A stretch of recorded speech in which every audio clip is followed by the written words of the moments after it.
Iya, nggak bisa ke situ Pak.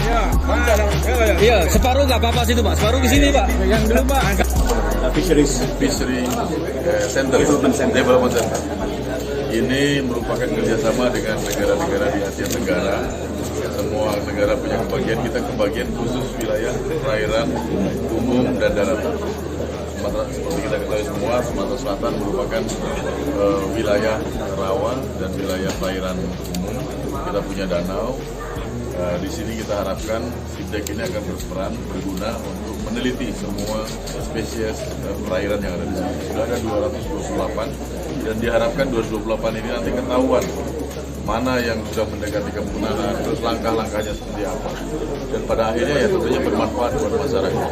Banyak ikan-ikan dari dulu yang dimakan oleh masyarakat kita, tapi semakin kesini kan semakin susah. Nah ini kita harus mencari tahu, diharapkan ini ada manfaat buat kita.